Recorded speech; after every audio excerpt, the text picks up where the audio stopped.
Hello, and welcome to Dungeons and Drama Nerds. I am Percy, here today with Nick. Hello, hello. And Todd. What's up, nerds? And Chris. Hello, hello.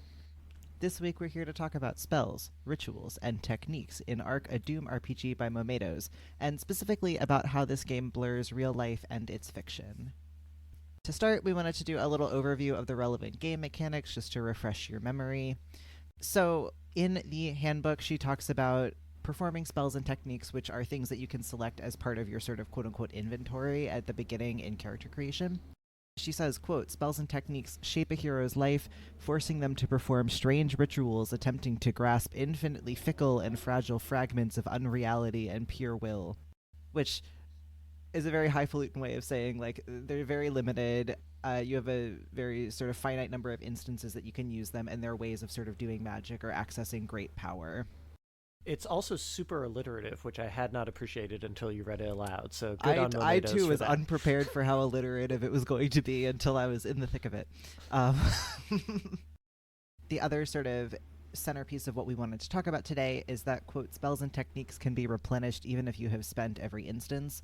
All instances are restored at the end of a long rest if a related ritual is performed by then. Failure to do so simply means it does not refresh. Of note is that there is an alternate rule that you can use that she puts into the book that says that you can, it basically excises rituals from the game, and you essentially, similar to like Dungeons and Dragons and similar games, you take a long rest and your spells and techniques are refreshed and you can use them again. The descriptions of the spells and techniques also include the ritual, which must be completed by the hero by default, so like in the fiction. However, there are ones that you have to do as a player, which are labeled. And she also creates room for you or the guide to sort of alter or replace them with things that feel more appropriate to your party.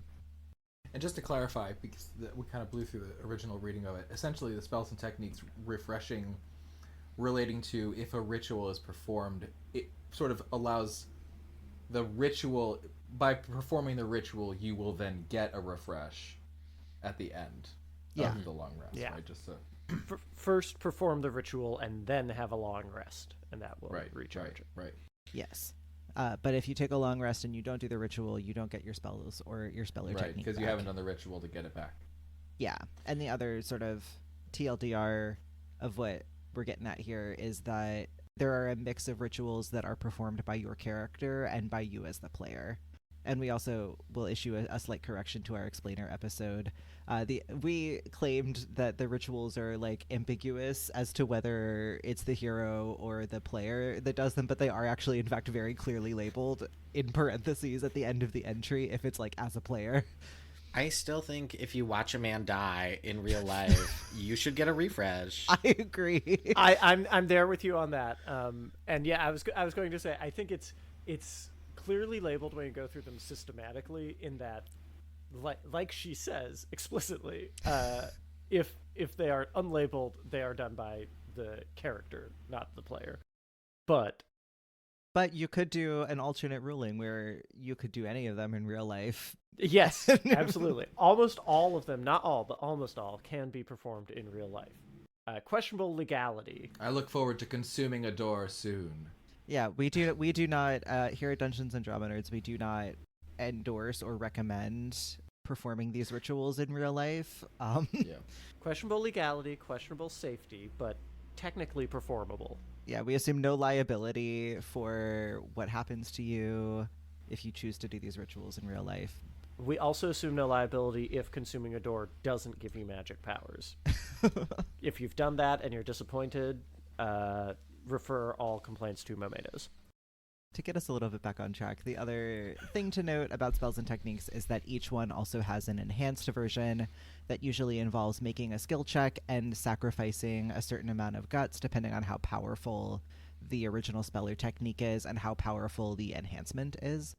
So sort of a strategic risk-reward situation that you might encounter if you want to do the enhanced version.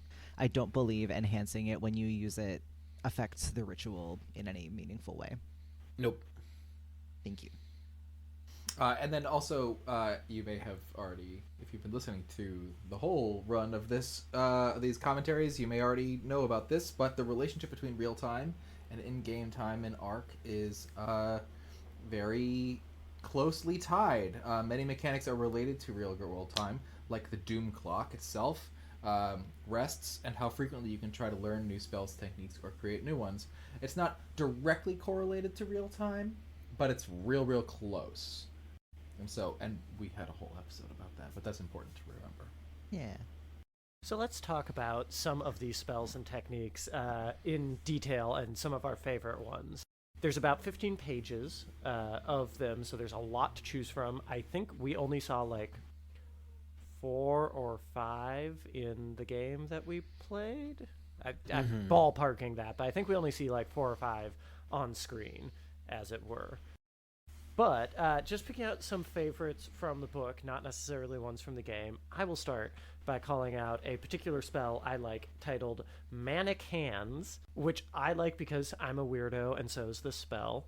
4 arms and hands appear out of nowhere, connected to your face. This is a very kind of distressing, I don't even know what, either... Sorry. Yeah, it's pretty good. To say what I have said in the Zoom chat, I had not read the part where they come out of your face. I skimmed right over it. That's the best part of it. That's the best part of the spell. Yeah. I was picturing like a Way of the Astral Self monk where you get like some fun arms coming out of like your torso or like your stomach. Oh no! Right No, out of come your out of your face. face. Your face sprouts 4 shoulders. Which is why it's important to note the rest of the ritual text, which says you still see, speak, and breathe normally, in case that ever came up. What this does mechanically is very simple. It lasts for 10 rounds. It lasts for 10 real-time minutes or 3 turns in combat. And what it does is just let you make 2 skill checks every turn in combat, or if you are not in conflict, it gives you a +1 to the target number of your skill checks, which makes them easier to do if they benefit from extra hands, for example, climbing. You also get a bonus to impose skill checks, but you take a penalty to charisma skill checks because you have 4 hands coming out Wonder of your face. why. Yes. You can, I should know, enhance this to get 6 arms coming out of your face, allowing you to do 3 checks per turn in combat. There's definitely a Pokemon that is this. I'm sure there is. Sure there is. And I will say I like it because it's weird and kooky and very magic. It puts me in mind, I don't think this is an actual thing, but just probably it's just the many arms I visualize, but it does put me in mind of sort of like Hindu deities or other kind of, or biblical angels or other like many limbed divine beings. Yeah. Percy has suggested Hoopa in the chat. Is that the Pokemon? Okay. I was making a face before, but Hoopa does have that sort of many-armed in its unbound form. And they're kind of flitting all around its like whole body, though. It's not really. Oh God! Wow. Pokemon's not changed quite so the much face, since I was a yeah. kid. Oh yeah, look at. Oh, I see that. Yeah. Also, they sure. have bound and unbound forms now. That is, are Pokemon actual demons? You know what? We're not going to get into that too deep. Pokemon are too confusing for me to understand anymore. Yeah, It's that's too much. I'm an old man, and that is true of me. Same. Yes, to get back to our topic of conversation, I was going to say I love it because it's weird and magic and very effective. It also has a great ritual because there's some interesting ambiguity in the ritual as well. The ritual to recharge Manic Hands just says, hack off all of someone else's limbs. This is what I specifically had in mind when I said we do not assume any liability for if you choose to do this Yes. in your real life. There's a lot of ambiguity here around A, like what a limb is, B, whether the person has to be living or dead. I see all of you making faces as to ambiguity around what a limb is, and Yeah. I think that's I don't know. I could like see you can create ambiguity different around concepts. who qualifies as someone. Like That is too. Is it any kind of sapient creature? Yeah. Are you finding a daddy long legs? Like Yeah. what are you doing? Is it a sapient daddy long legs? Do they have to be sapient? Anyway, questions about personhood, questions about violence, questions about life and meaning in general all come out of this extremely simple ritual.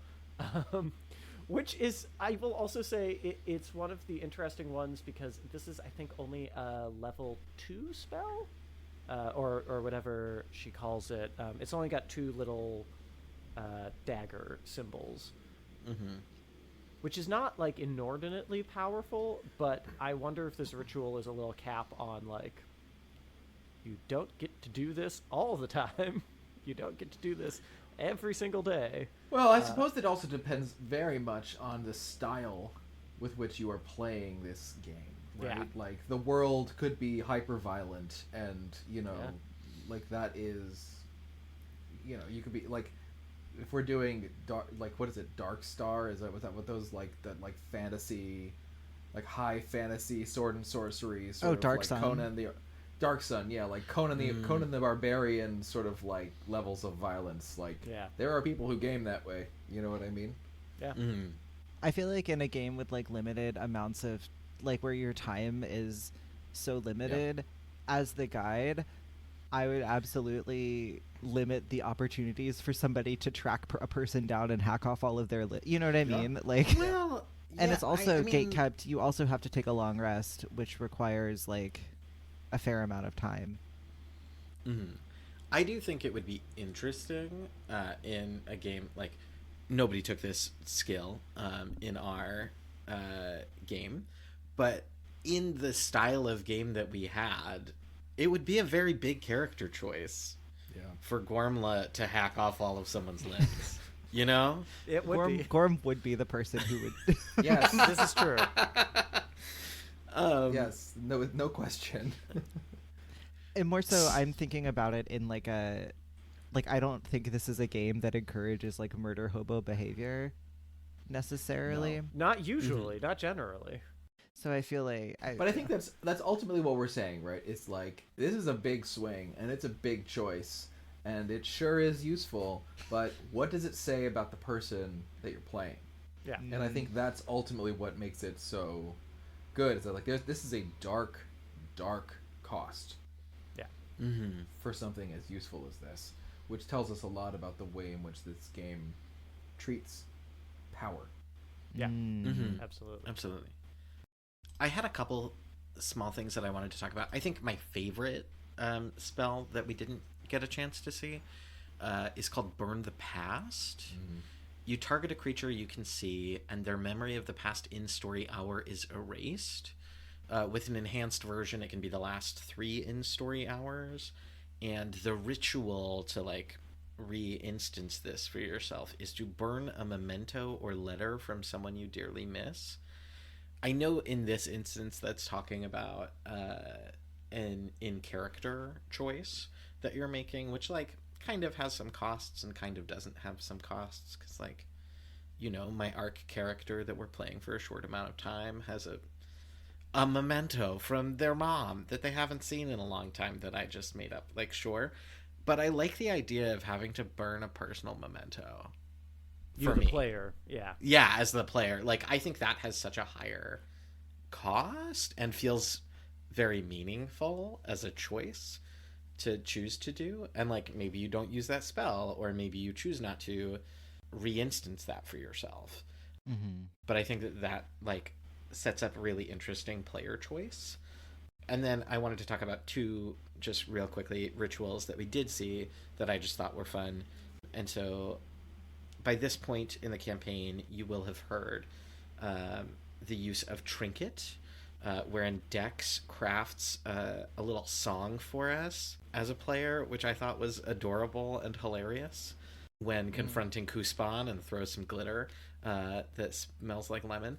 I thought that was great. And then Jovane used flow motion, and the ritual to reignite that was to not move for 1 actual real-time minute as a player, which was also hilarious to me to see Jovane just kind of try to be stock still for a whole particularly as a rock person. Yeah. Also in an audio medium, which I also appreciate. I'm sure everyone at home. Well, I would like to also talk about a spell that I found really interesting, which is Secret Door. The text reads, the next door you encounter opens to a random place you've never seen or been, reverting back to normal once shut. The enhanced version of this, the portal opens to a location where an omen is taking place. And if all omens are resolved, it opens to where the doom is happening. Mm-hmm. Very, very powerful. I think this is a 3 on the scale of up to 4 in the book. Very powerful, very chaotic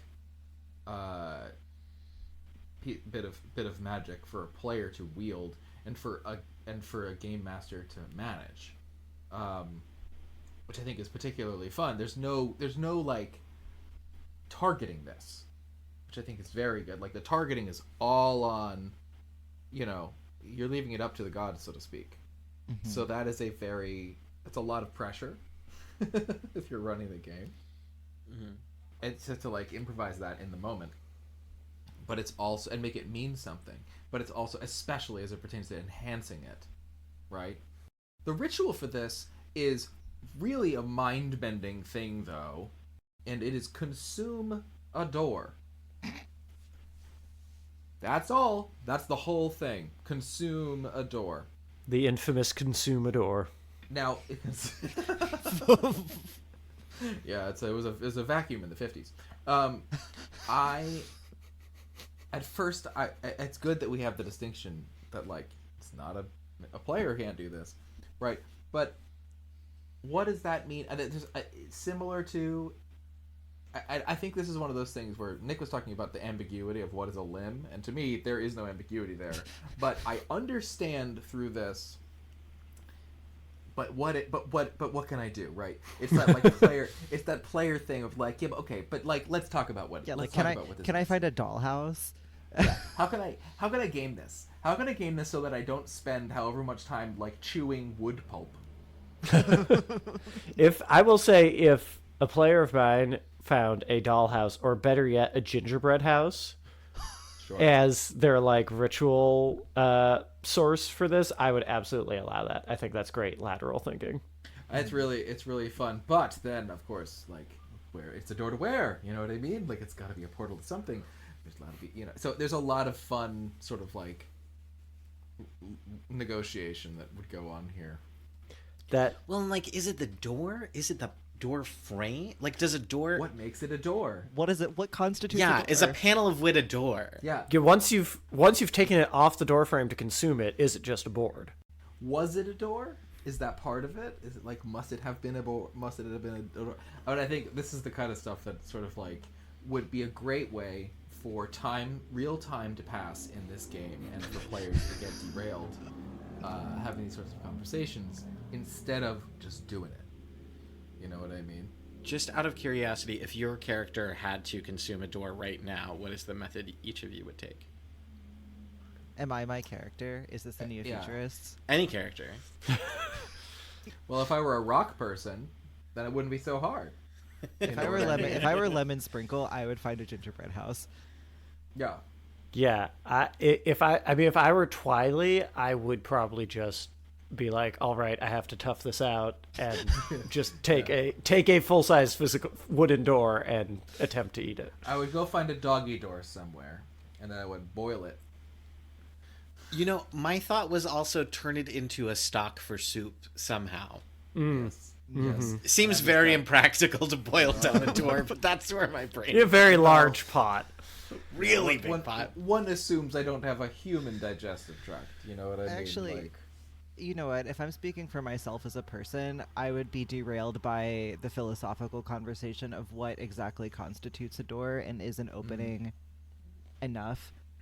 And then, like, in the background of the shot, you would see, like, a kaiju, like, stomping towards the city behind where I'm having this argument with someone. Which is to say nothing of the philosophical conversation around the consumption.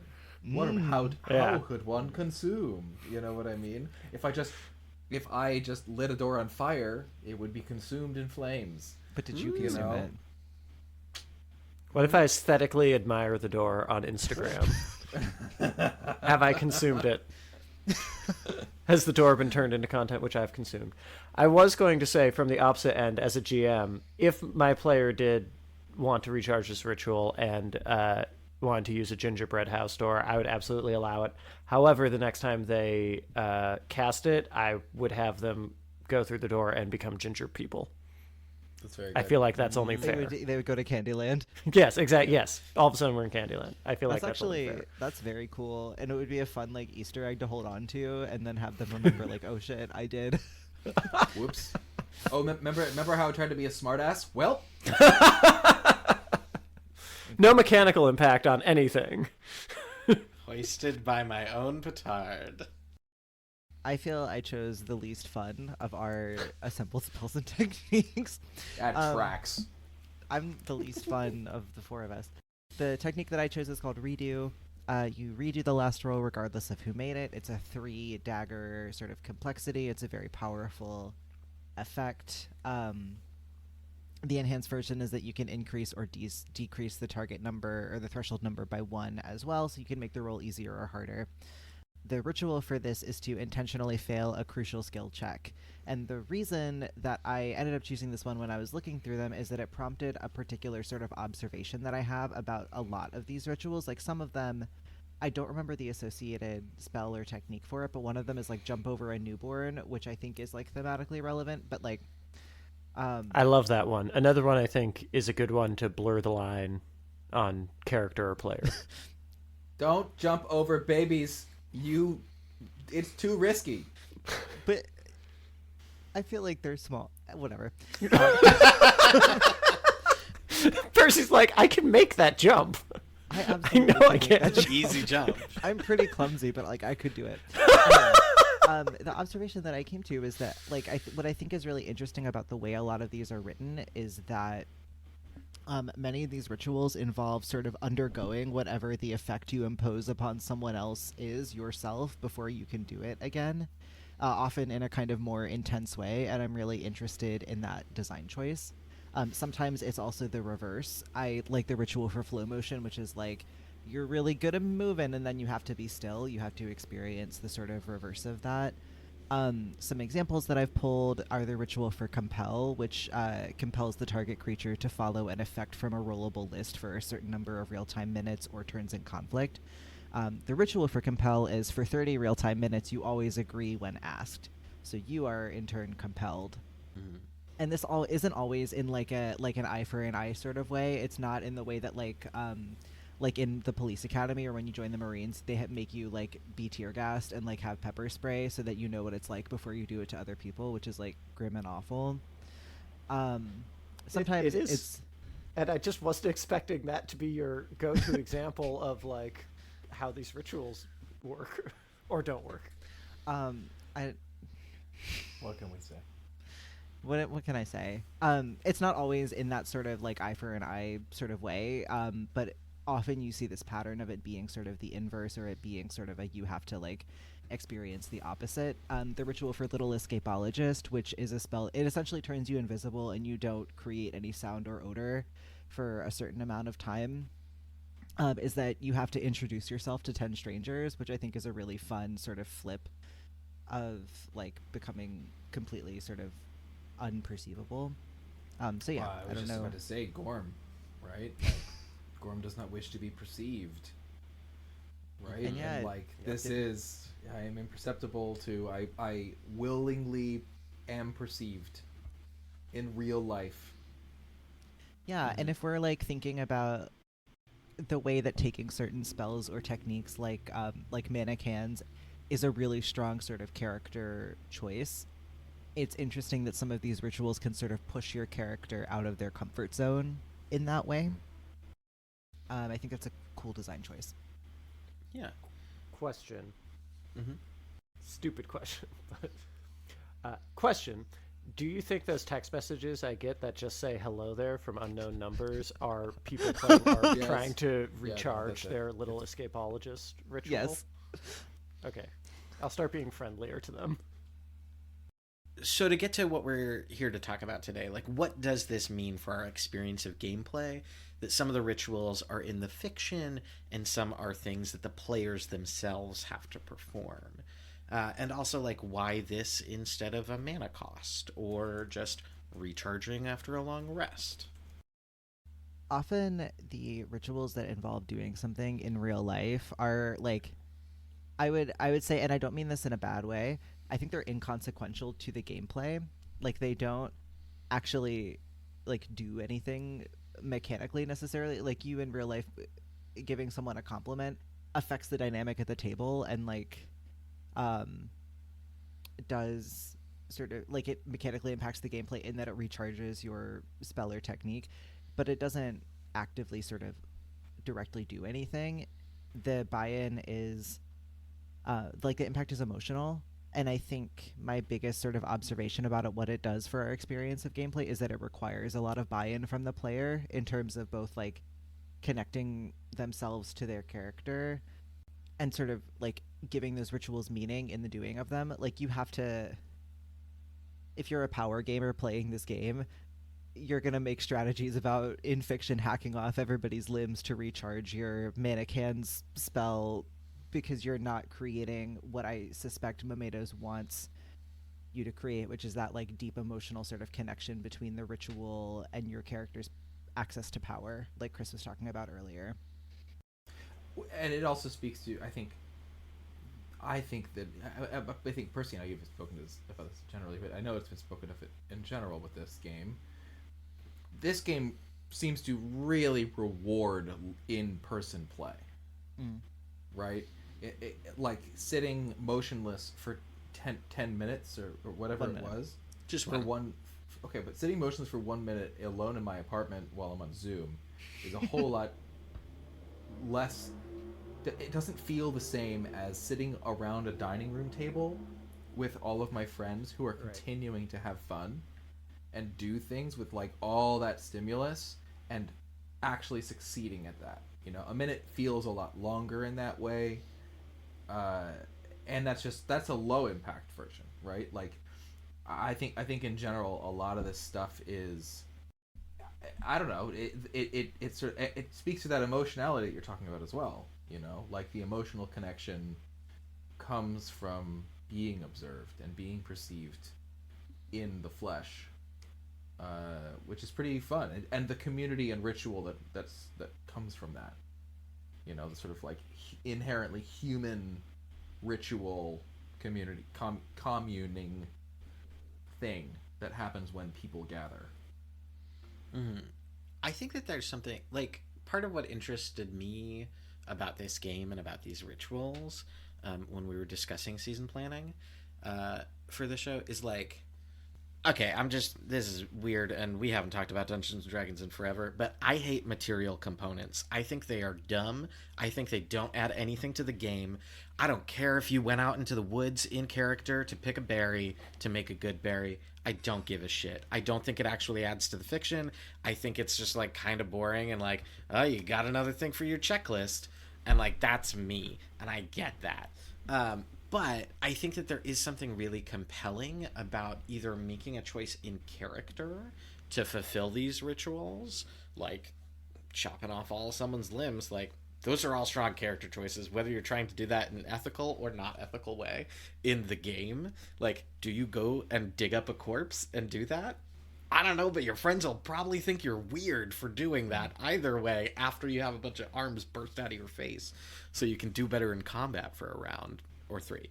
But I think that there's like something really interesting to that, and also like in perhaps a counterpoint to Percy's earlier thoughts, like Trinket is very much like prestidigitation in D&D. It's like you create a small, you know, sense feeling, and like Dex singing a song for all of us in character, which didn't have to be in character, but that's the choice that Dex made.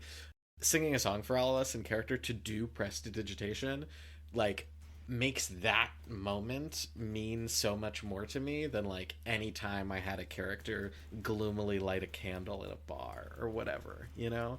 Like, there's something about the specificity and of the ritual of us doing that I found really exciting and will stick with me.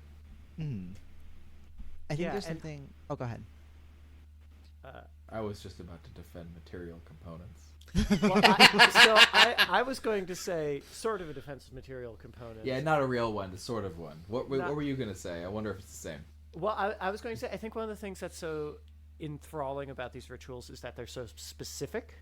Mm-hmm. And that is, I would say, actually kind of one of the issues with material components in current D&D. I don't really know 5th edition very well, but, like, look, even back in the, like, 3.5 days, I don't think it was super, like, nobody was really tracking it. You had your little material component pouch, and the only thing that meant was that the GM could, like, take it away from you if you got captured, and then you just couldn't cast spells, and that sucked. Yeah. I mean, maybe it was interesting gameplay, but for you individually, it sucked. But back in... But in that way, it functions the same way as, like, an arcane focus. Yes. But what I was going to say is, back then, the people who wrote D&D took the time to specify every material component, and that was bizarre and kind of fun, just from a narrative standpoint of, like, to cast Fireball, yes, you didn't have to ever go out and, like, find it, but it told you in the book, if you're casting Fireball, the material component is bat guano. Mm-hmm. Yeah. And it definitely adds something to the character to be like, I guess this man is walking around with a small pouch full of bat guano so that he can dip his hand in there whenever he needs to cast Fireball. I would argue that is exactly what it's useful for, especially in the follow-up question of what does it look like when you cast the spell, right? Then somebody can sort of say, I take bat guano between my fingers and I spit in it and then I, like, flick my fingers and a fireball explodes, right?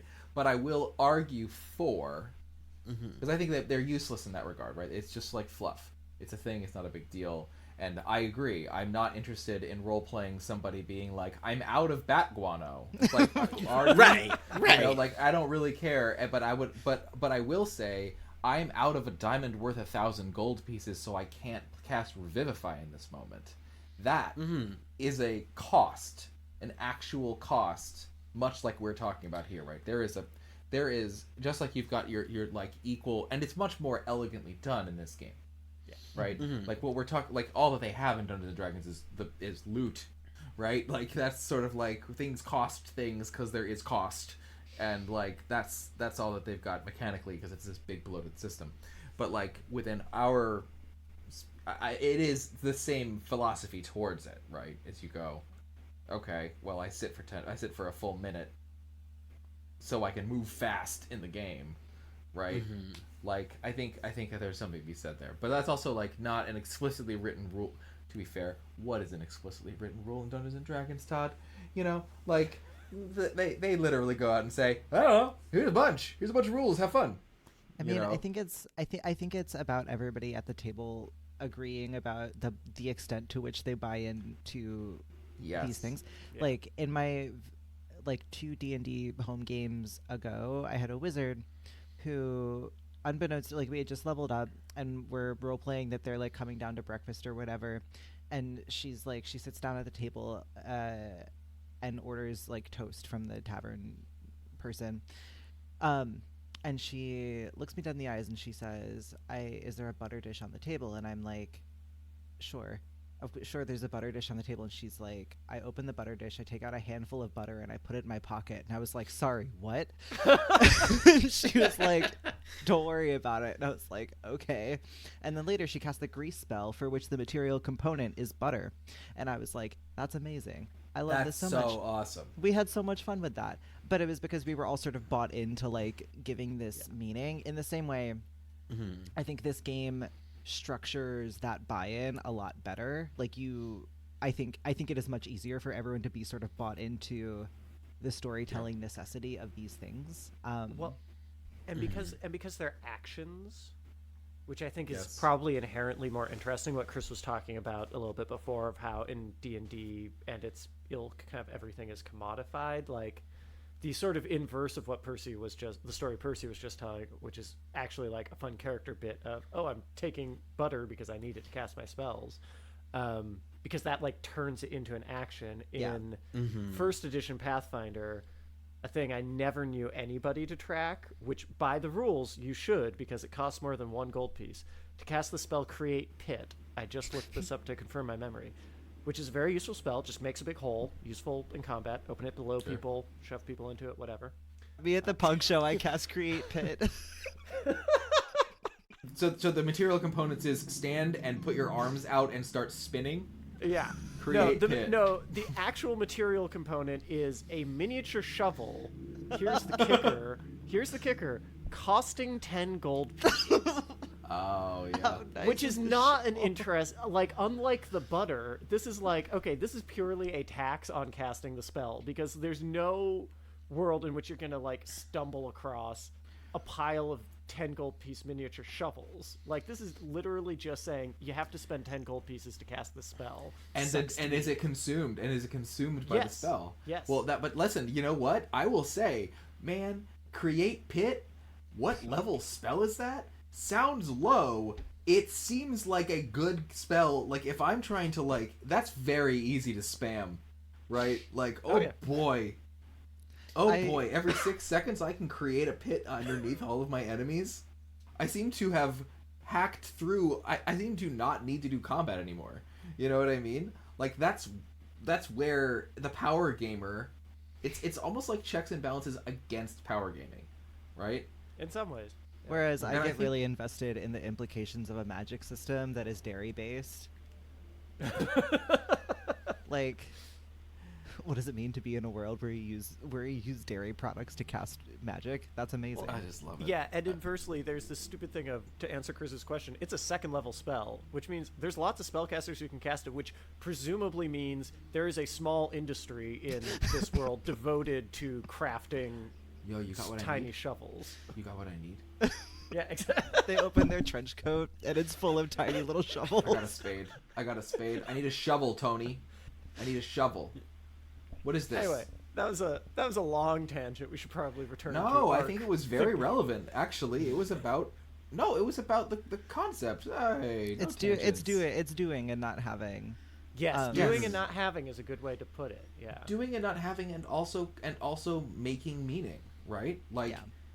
it has to mean something. You've got to go out of your way to do the thing, right? Like, Percy, to your earlier anecdote about your, butter thief, I think the material cost of casting grease being acquire butter or something like that is much more interesting to me than, like, you need a tablespoon of butter in order to cast this spell. Yeah. Or, like, I don't know, pickled squid tentacles. Like, now I have to have a shop where the warlock can go and get a pickled squid tentacle every time they want to cast this spell. No, I don't want that. You get to have a shop like that, okay? That's a privilege. But I think, like, you have to acquire a squid tentacle in order to cast this again. Okay, I guess this is a different story when we're playing near the ocean versus when we're playing in the mountains. Yes. And, like, I think that would make things different in the D&D magic system that really excites me about Arcdoom's magic system. Yes, is that, absolutely. like, you are invited to do these things if you want to do these spells again. And, like, yeah, the opportunity might not present itself immediately to consume a door. I also, in the vein of doing versus having, I'm thinking a lot about embodiment. I'm thinking about the way that these rituals create a sort of like synchronicity or a kind of like tangible connection between the player and their character. And it comes to mind largely because I've been playing a game of Public Access, which is the same basic mystery system as Brindlewood Bay. And that game, in a very sort of different way, has a sort of TV writer approach to you, the player, in relationship to your character. Like, obviously, you're role-playing in character frequently, but there is a sort of like, there's lots of moments in the story where you as a player are sort of looking from above onto what's happening and making decisions based on, like, what is most interesting, where is the story going to go. Like, it's I think you're encouraged to step out of your character, whereas this game is sort of inviting you to lean into your character. Yes. Or to sort of understand yourself as, like, so deeply connected to that character that your real life actions have an impact mechanically in the fiction, which I think are complete opposites of each other, which is not to say that one is right and one is wrong necessarily, but I'm, like, interested in those two very different approaches that create very different experiences, but both of which I would argue are, like, very very geared towards incentivizing the creation of story.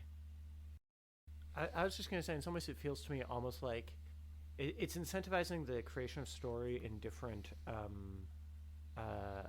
mindsets or formats, almost, of like it's the difference between, oh god, I don't remember who said this originally. Somebody whose name I can't remember had this theory about the different types of engagement that tabletop games or games in general. It's like, Gary offer Allen players. Fine. Is it Gary Allen Fine? Thank you. I'm just believing Percy when he says that, but I'm confident Percy's right. Percy knows most of these things.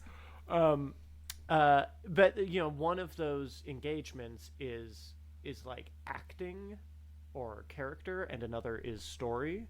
So in some ways, it feels like this is like the notion of embodiment drawing you closer to the character is like a way into story through character, whereas the kind of TV writer approach is story from the, I don't know what to say, like storyteller standpoint.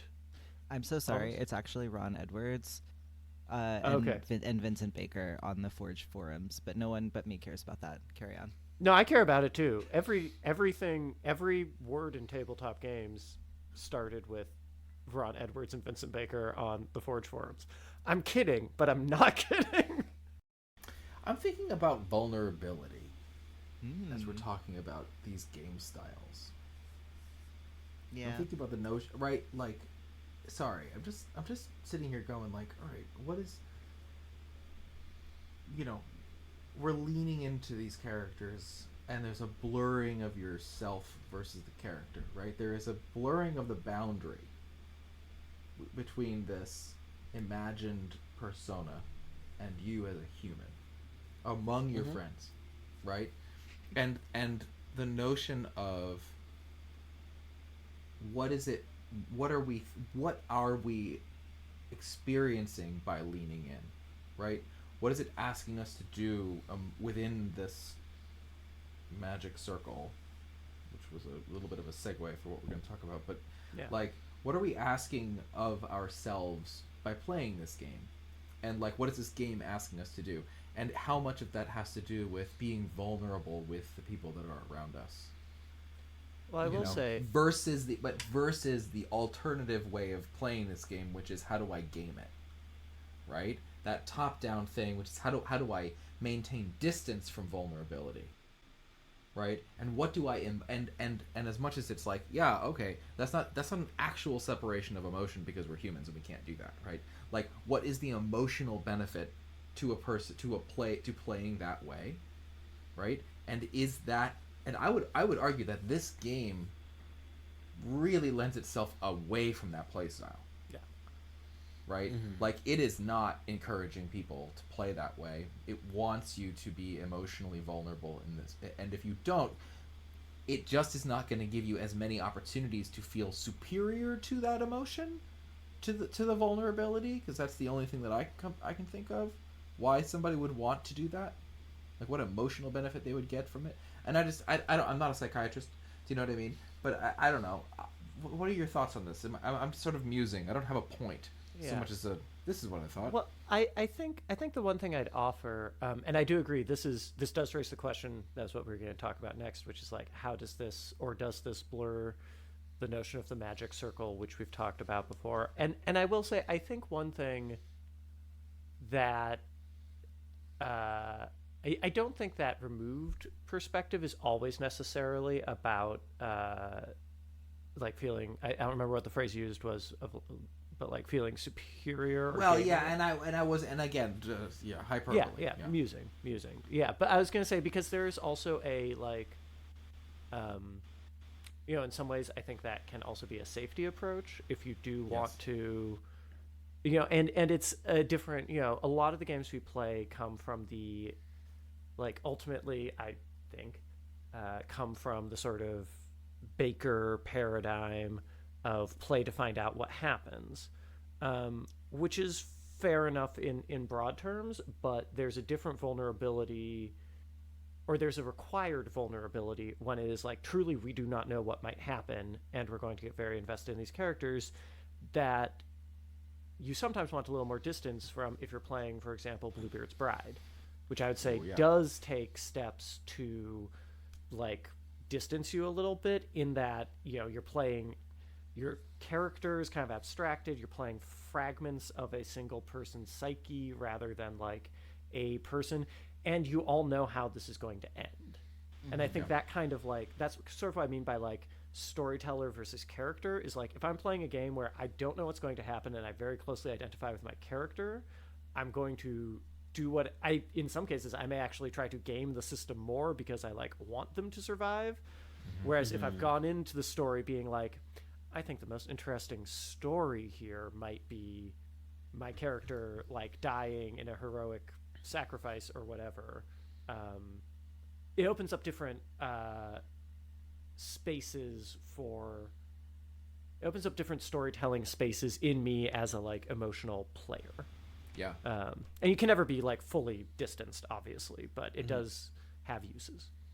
Can I trouble some of your thoughts about Brindlewood Bay? Not Brindlewood Bay. Bluebeard's Bride. The BBs. Yeah. So something that I have been thinking about during this conversation with regards to Bluebeard's Bride is sort of the co-locating of the player and the character. And I'm thinking specifically about like the shiver with fear mechanic, that when you, the player, have an actual physical reaction to what's happening in the game, you lose control. That there's a mechanical thing that happens to that.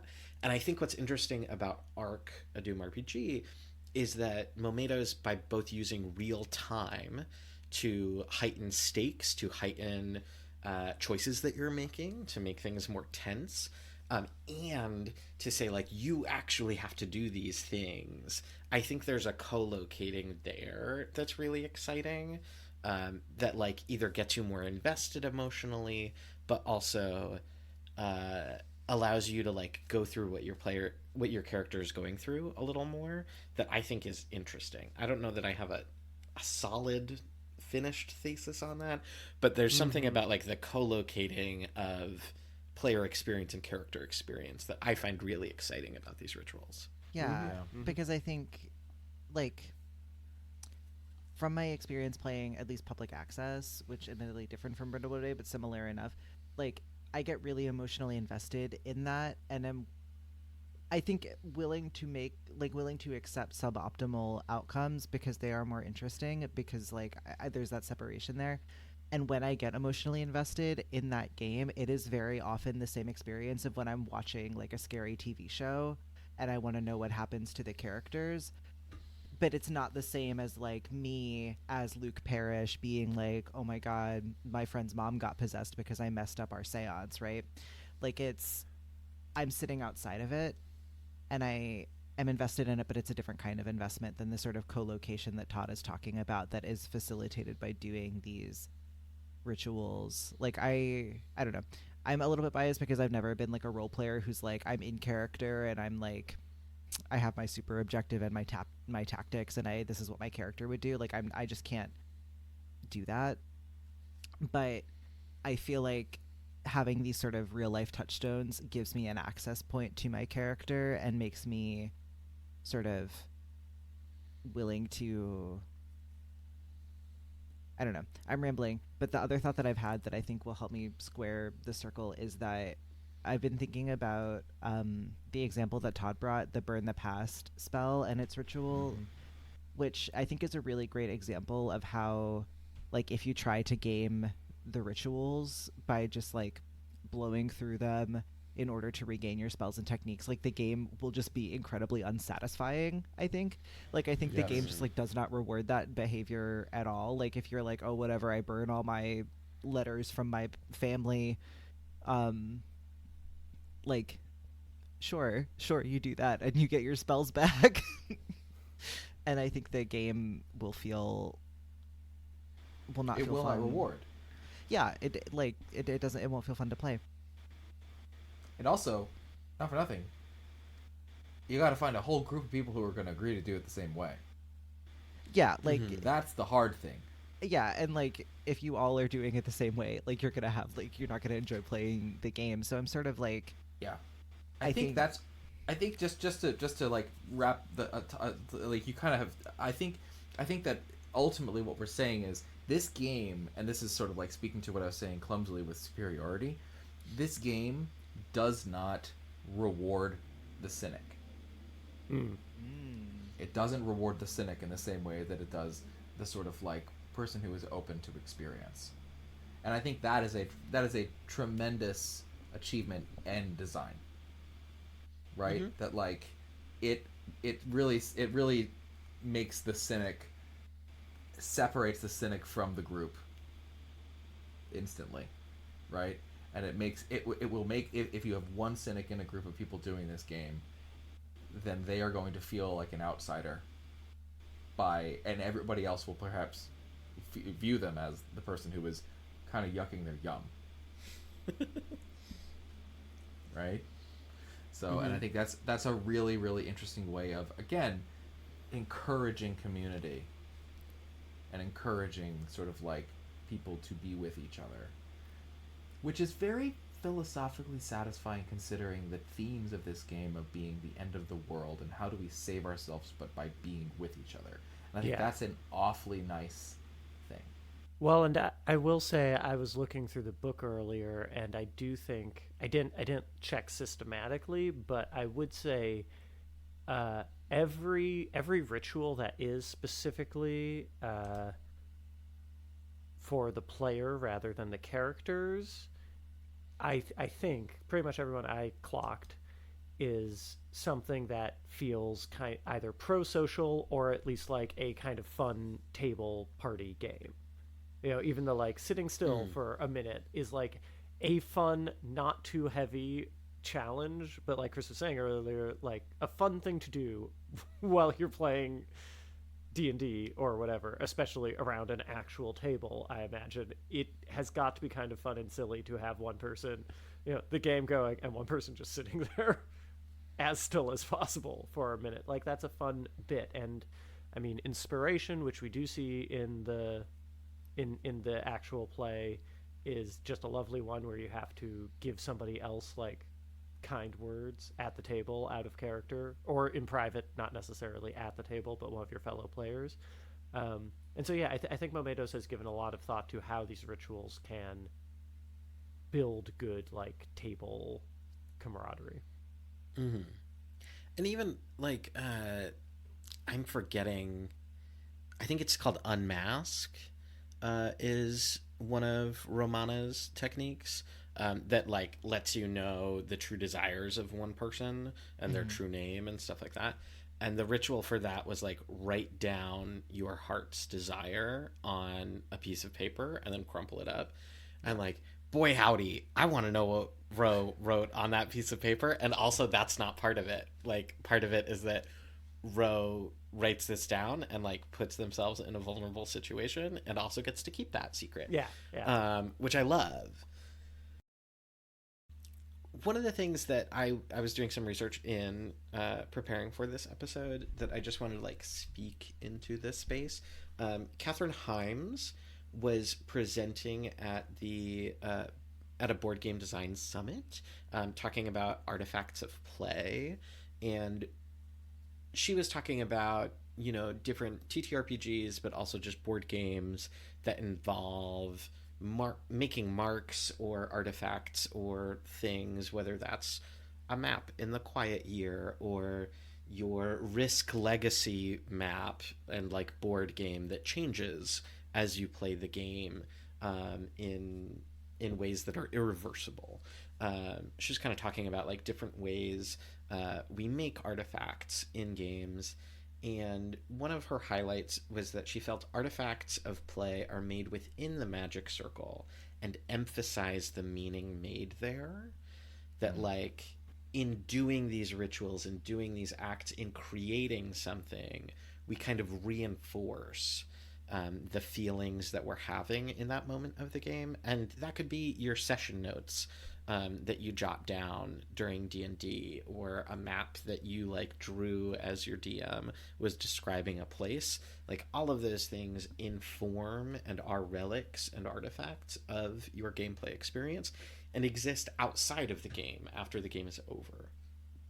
And I think that there's just something interesting about how these rituals work and how they emphasize feelings of camaraderie, but also just like specific moments from your gameplay.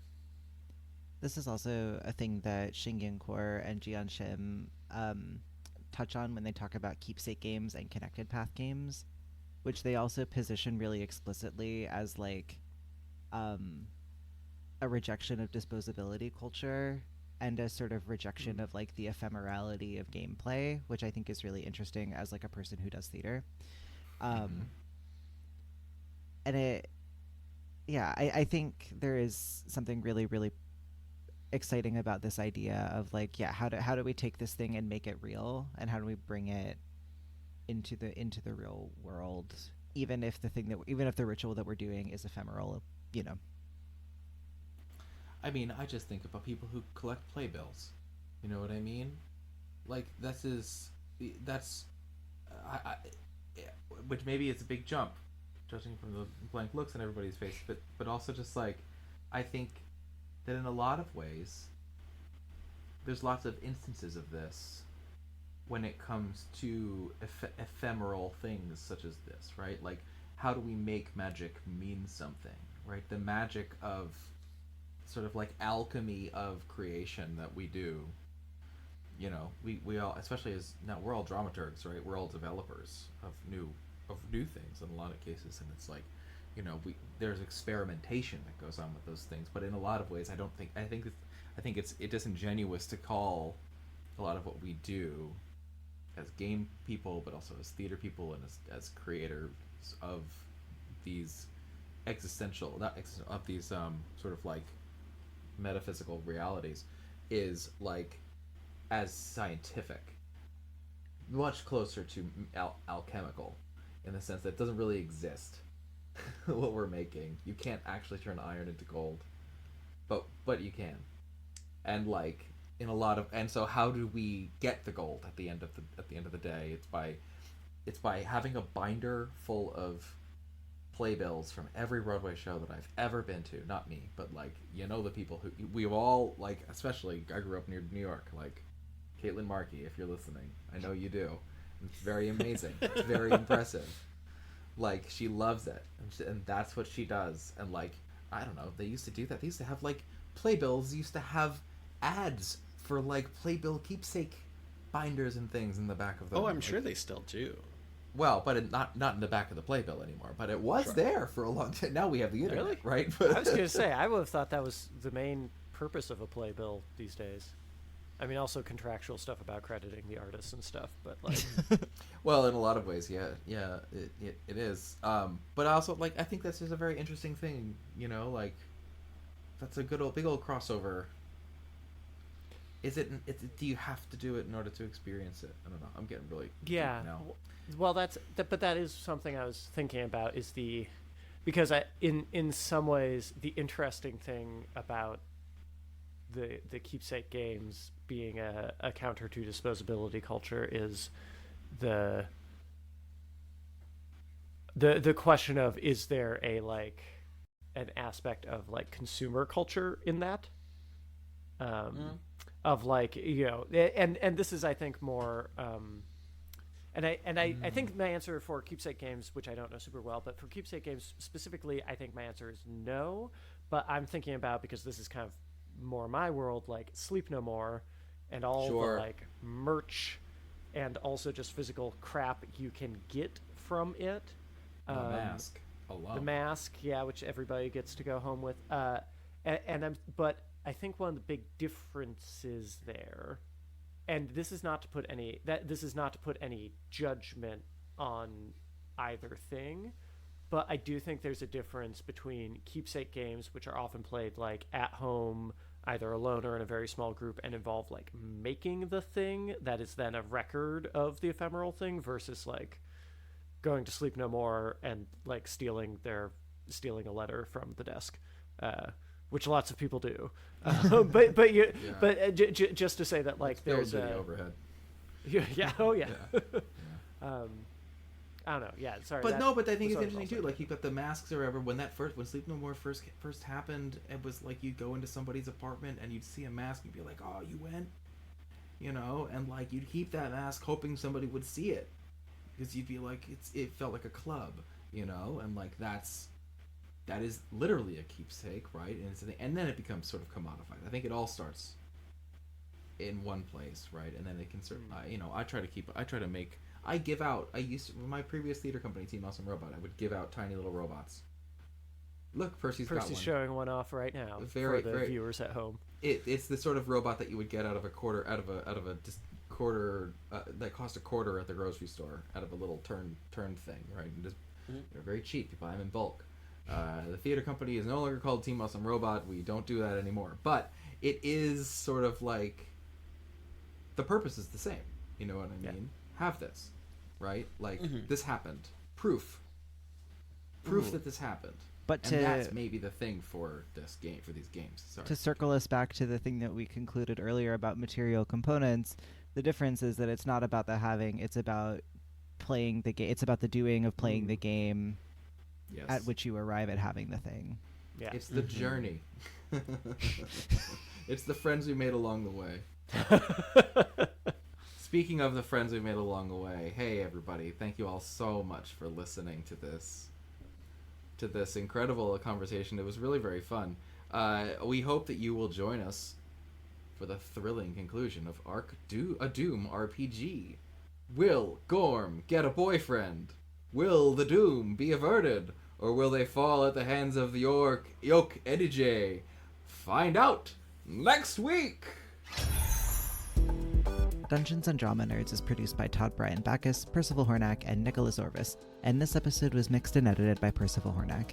Season 3 features contributions from Christopher Diercksen, Ben Ferber, Kory Flores, Tess Huth, Romana Isabella, Leo Mock, Jon Jon Johnson, Dex Phan, and Anthony Sertel Dean. If you'd like to help us continue exploring the intersection of theater and tabletop role-playing games, consider leaving us a review on your podcast app of choice or supporting us, and getting access to our patron-only bonus content at patreon.com/dungeonsanddramanerds. You can find our social media and website links, including our cast bios, at the link tree in our show notes. And be sure to tune in next week for another episode of Dungeons & Drama Nerds.